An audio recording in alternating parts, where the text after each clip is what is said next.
রাষ্ট্রীয় শোক ও সাধারণ ছুটি অবজ্ঞা, শৃঙ্খলাভঙ্গ, আর্থিক অনিয়ম এবং দুর্নীতির অভিযোগে খুলনা ওয়াসার উপব্যবস্থাপনা পরিচালক ঝুমুর বালার বিরুদ্ধে অপসারণ ও দৃষ্টান্তমূলক শাস্তির দাবিতে প্রধানমন্ত্রী বরাবর স্মারকলিপি পেশ করেছে অত্র প্রতিষ্ঠানের কর্মচারীবৃন্দ।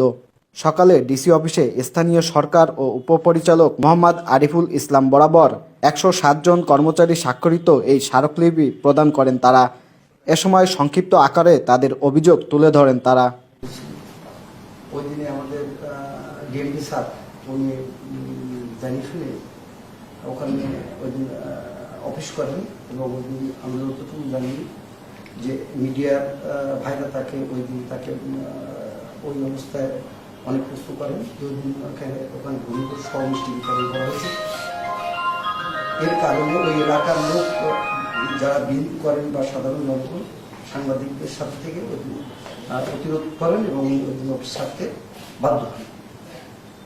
১/১/২০২৬ আমরা কর্মচারী ইউনিয়নের পক্ষে এবং সাধারণ কর্মকর্তা কর্মচারী আমরা ওই দিনে আমরা আবার অবরোধ করি, মেন গেটে আমরা ঢুকতে বাধা প্রদান করি। তখন আমাদের অফিসের প্রধান আমাদের এমডি স্যার এবং আমাদের একজন বোর্ড মেম্বার ওনার বিচারের দাবিতে আমাদের আশ্বাস দিলে আমরা আন্দোলনটি শিথিল করি এবং এই স্মারকলিপি আমরা উপদেষ্টা বরাবর আমাদের স্থানীয় সরকার উপদেষ্টা বরাবর আমরা পাঠিয়ে দিই।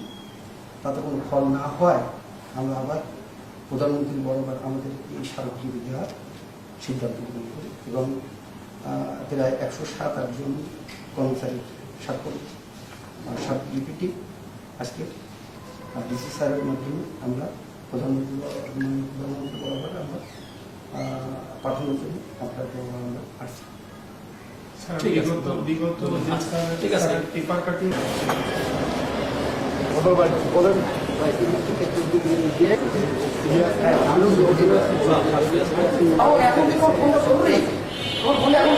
এখন